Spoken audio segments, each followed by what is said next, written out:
నాతో టీం ఉంటుంది కదా, లారీ కొంటామి వాడు ఉండొద్దు, ఇక వాడు నాకు కనబడద్దు, సింపుల్ కదా.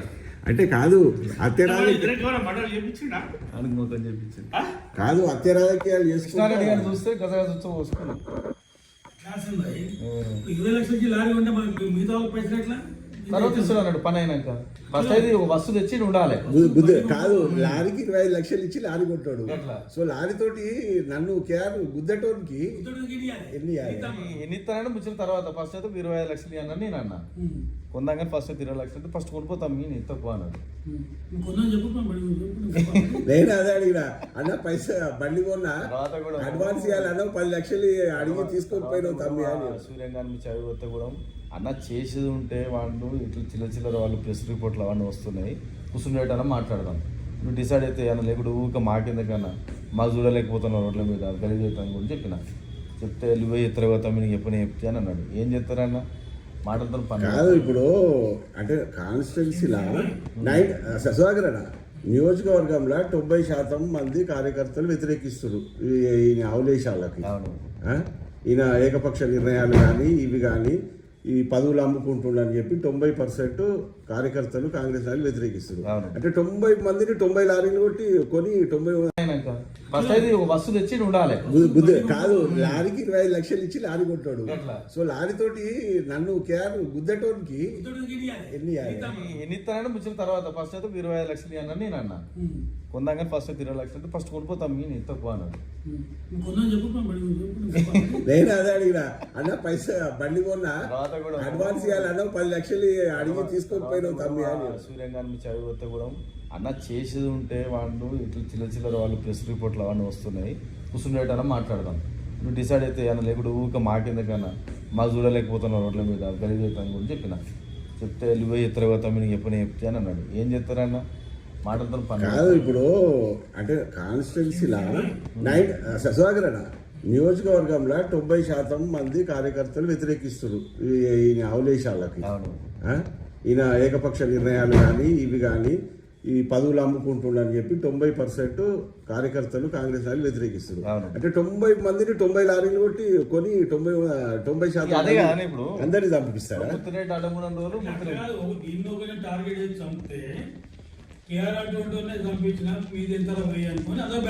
మెసేజ్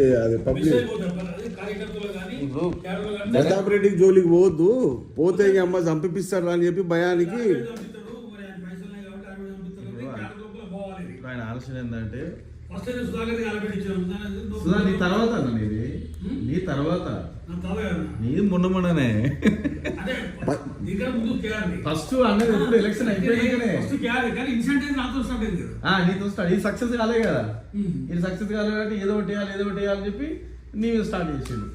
అంతే కదా మరి చేసిండు. ఏం ఆయన మీద 2 కేసులు, కాంప్లైంట్లు, కారు కాలబెట్టించుడు. ఈ పోలీసులు కూడా బాగా తిరుగుతున్నట్టు, వాళ్ళు బాగా ఫీల్ అవుతారు. పోలీసు వాళ్ళు ఎందుకు పెడతారా పిక్నిక్ ఉన్నవరా అని బేరిస్తున్నట్టు వీళ్ళని ఎస్ఎల్సీ ఆఫీసర్లు. మరి వాళ్ళు ఏం చేస్తారంటే ఇప్పుడు ఇన్ఛార్జ్ ఇచ్చిండు వాడు బాధ అనుకున్నదన్న మనం గట్టిగా కూర్చొని పరిస్థితి ఉందా అని చెప్తే వాళ్ళన్న ఎంపీ గారు ఎవరైనా ఫోన్ చేసాయి ఆ పిచ్చి లేచి మనకు మాట్లాడేందుకంటే వీళ్ళు ప్రశాంతంగా ఉంటారు కదా అన్న. ఏం లేదు రేపు సరే ఇప్పుడు పార్టీ విషయము ఇది రోడ్డెక్కి ఇప్పుడు మన ప్రభుత్వంలో రోడ్డెక్కి మనం ప్రెస్కి ఇచ్చుకొని మన పార్టీ మనం పరువు తీసుకున్నట్టు అవుతుంది. కాబట్టి ఫస్ట్ నేను ఏమంటున్నా సత్తన్న ఇట్లా ఏమంటున్నా అంటే పొద్దున ఎంపీ గారి దగ్గరికి, కోమటిరెడ్డి మంత్రి దగ్గరికి పోదాము, అవసరం అంటే వేమ నరేంద్ర రెడ్డి దగ్గరికి పోదాము, వేమన్న దగ్గరికి పోదాము, పోయి ఇట్లా జరుగుతుంది, ఇట్లా హత్య రాజకీయాలకు కూడా ప్లాన్ చేస్తా ఉన్నాడు. మరి మేము మౌనంగా ఉండాలి. నా కేసులు పెట్టిస్తుండు, కార్లు తలగా పెట్టించిండు, మరి ఈ విధంగా జరుగుతుంది. జరిగిందే చెప్తా. ఎందుకు చెప్తా అంటే మనకైనా పనికిరానప్పుడు మనకు అవసరం లేదు. పనికిరానండి ఇలా కేఆర్ రేపు అదృశ్యం దగ్గర వస్తుంది ఇష్యూ. ఆల్రెడీ ఇప్పుడు నేను మొత్తం ప్రాజెక్ట్ నేను సైలెంట్గా చేస్తున్నా అన్న. ఏది అన్ని మండలాలు చేస్తానుగా నేను మొన్నటికి కమిటీ కాదు. ఇప్పుడు ఎంత చేంజ్ అయింది, ఇప్పుడు ఏమన్నా పోతుండా? నేను అన్ని విలేజ్లో టచ్లో ఉండి అన్ని మండలాలు పోతాను కదా అన్న. ఇప్పుడు మనం మొదటి నుంచే మేమందరం కూడా వీళ్ళందరూ కలిసి కూడా వాళ్ళు ఆయన తీసుకొచ్చారు. నేను కూడా ఆస్పిరెంట్ కాబట్టి నేను కూడా ఆయన అయిన తర్వాత వస్తే ఇంటికి వస్తే వచ్చిన అవుట్లెట్ చేసాను దాంట్లో అంత సందేహం ఏం లేదు. ఆయన మాకు క్లాస్ చేసిన దూరం ఉన్నాం, ఉన్నా కదా 100%. మార్కెట్ విషయంలో కూడా ఉన్నాం. రేపు పొద్దుగాల ఇప్పుడు ఆయన లీడర్ అనుకోవడానికి పని చేయాలంటే ఇంకా ప్రభుత్వం ఇప్పుడు మనకు ఏదో ఉందో రేవంత్ రెడ్డి వచ్చిందో జిల్లా ఇన్ఛార్జ్ కాబట్టి చేయమని చేస్తాం. రోడ్డుకి ఎక్కే అవసరం లేదు. అవును. కానీ ఇట్లా ఈ విధంగా చేసుకుంటూ పోతుంటే కార్యకర్తలు కూడా మొత్తం టోటల్ వస్తుంటుంది. ఇప్పుడు మనకి ఇప్పుడు ఎంపీ అయితే మనకు ఉన్నాడు, ఆయనకి ఈ జరిగిన విషయాన్ని తను చెప్పాలి కదా మనం. ఈ విషయం చెప్పినాను ఉన్నాడు. నేను ఎంపీ గారికి 40 నిమిషాలు మాట్లాడి ఈ స్టోర్ మొత్తం చెప్పిన ఇసుకలారి మర్డర్ చేపిద్దామన్నాడు అది ఇది అని చెప్పి కిరణ్ అన్న ఫోన్ చేసి మాట్లాడి వాళ్ళ తమ్ముడు అనిల్ ఉన్నాడు కదా, అనిల్తో మాట్లాడి సింబాయ్ అని మొత్తం మాట్లాడమంటే 40 నిమిషాలు స్టోర్ అంతా అయిపోయింది. కాదు మరి ఏమన్నాడు ఎంపీ గారికి చెప్తే విషయం సీరియస్ విషయము సార్ రాండి మన డైరెక్ట్ మాట్లాడదాం అన్నాడు. రేపు పొద్దుగాల ఏమంటాడంటే అది ఇట్లా అయింది కదా మన ప్రారంభం నష్టం వస్తుంది, రేపు కేఆర్ అంటాడు, రేపు సత్యనారాయణ అంటాడు, వీళ్ళందరూ లారీలో దిగులు ఇంకా విధంగా ఆయుధాలు పెట్టి చంపించాడు. కాబట్టి మనం మొట్టమొదలు మన జిల్లా పోలీస్ కమిషనర్కు దానికో దీనికో కాంప్లైంట్ ఇస్తే దానికి చెప్తావు కదా. చెప్తా. ఫస్ట్ మనం పని చేద్దామన్నా అన్న, ఫస్ట్ మనం ఏం చేద్దామంటే మన నలుగురు మధ్యలో ఉండని పెద్ద అయితే మనం దాకా పోవు ఆడిపోయేద్దాం. ఫస్ట్ ఎంపీ గారి దగ్గర పోదాం. ఆడిపోయాలనేది మన ఎంపీ గారు కానీ అవును రేపు ఇంకా ఇంకా ఫర్దర్ అయిందనుకో 100%. మిట్ట పెడుతుంది అనుకో. ఇలా శ్రీనివాస్ రెడ్డి అనవచ్చు, సత్యనారాయణ అనవచ్చు, సుధాకర్ అనవచ్చు. కాబట్టి ఏదో ఒకటి చేసినట్టు రేపు ఏ చిన్న జరిగినా ఇవన్నీ తీయవలసి వస్తే తీస్తా చెప్పాలి. చెప్తా నేను పొద్దున శ్రీధరం తీసుకుని పోదాం ఎంపీ దగ్గరికి. ఎంపీ గారు మాట్లాడేదాన్ని చెప్పిన ఎంపీని అడుగుదాం.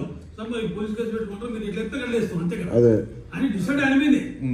చేయాలని ఏమంటారు అంతే డిసైడ్ మనకి ఎంపీ నాతో కూడా వాడు అన్నాడు మాట్లాడకుండా, అరే ఒకరితో కూడా నాకు చిన్న శిష్యుల మీద కూడా పెద్ద విజయం మీద కూడా ఇట్లాంటి ఇంటికి కోసం ఇట్లా చేస్తాం అట్లా చేస్తాం.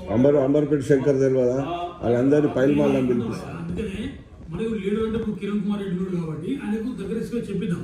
చెప్పినాక అన్నకి ఇలా జరుగుతున్నది, మరి మనం పోలీస్ యాక్షన్ ఇవ్వమంటారా వద్దంటారా అని మీ దిశ మీద మనం అనుకోతే మనం పిఎస్ కంప్లీట్ చేయొద్దు. వాళ్ళ ద్వారానే పోలీసు వాళ్ళు మన కంట్రోల్ చేసుకుని ప్లాన్ చేసుకోవాలి. ఎందుకంటే చేయాలని అంటే ఇప్పుడు డైరెక్ట్ కంప్లైంట్ ఇస్తే మీడియాకి వస్తుంది, పార్టీ పరువు పోతుంది. కాబట్టి మీరు నాయకులుగా, ఎంపీగా, మంత్రిగా మీరు ఏం యాక్షన్ తీసుకుంటారు? మరి మేము రోడ్ ఎక్కాలనా, కంప్లైంట్ చేయాలనా, మరి మా ప్రాణాల మీదకి వచ్చింది, మమ్మల్ని ఇసుక లారీలతోటి గుద్దేయాలని చూస్తుండు నువ్వు చేసే పనులకు మేము ప్రశ్నించినందుకు. ఇవన్నీ డిస్కస్ చేద్దాము.